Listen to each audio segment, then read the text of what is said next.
Elewa ujumbe wa wimbo kabla ya kuuimba. Ndugu mpenzi wa somo la Ijue Sayansi ya Uimbaji, karibu tena kwenye somo letu pendwa linaloletwa kwako na Mwalimu Clement Anthony Gashule kutoka Chamazi, Dar es Salaam. Mtangazaji wako ni mimi Hosea Nengo kutoka studio za Nengo Media.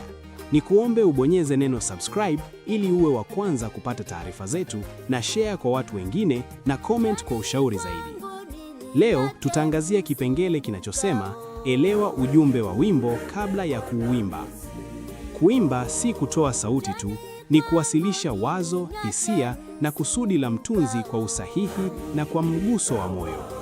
Mwimbaji bora si yule mwenye sauti kubwa au nzuri pekee, bali ni yule anayeelewa anachoimba. Ujumbe wa wimbo unapokaa moyoni mwa mwimbaji, ndipo sauti yake hupata uhai, maneno hupata uzito na hadhira hupata maana halisi ya muziki. Wimbo usioeleweka na mwimbaji huwa kama barua inayosomwa na mtu asiyejua lugha yake. Maneno yapo lakini maana imepotea. Lakini mwimbaji anayeelewa ujumbe huimba kwa hisia sahihi, lafudhi sahihi, mkazo sahihi na tafsiri sahihi ya kila mstari. Faida 7 za kuelewa ujumbe wa wimbo kabla ya kuuimba. 1.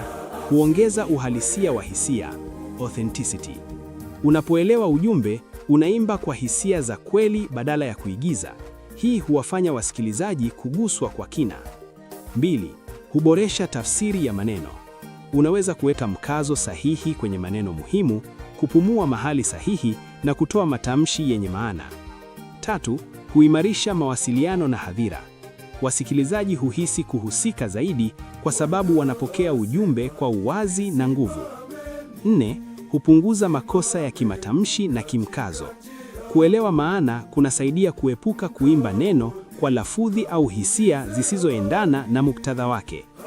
5. Huongeza kujiamini jukwani.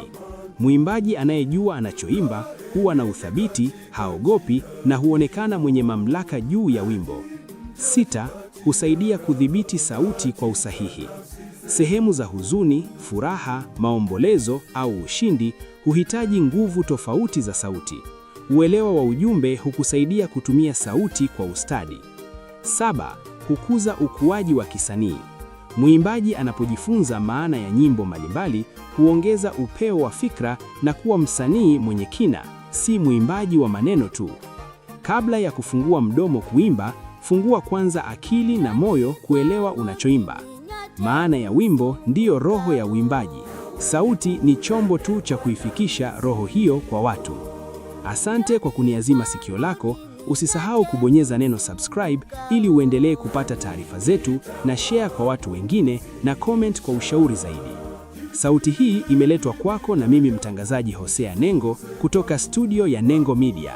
Kwa ushauri zaidi, wasiliana na Mwalimu Gashule kwa namba hizi: 0782 20 1686 au 0719 20 1686.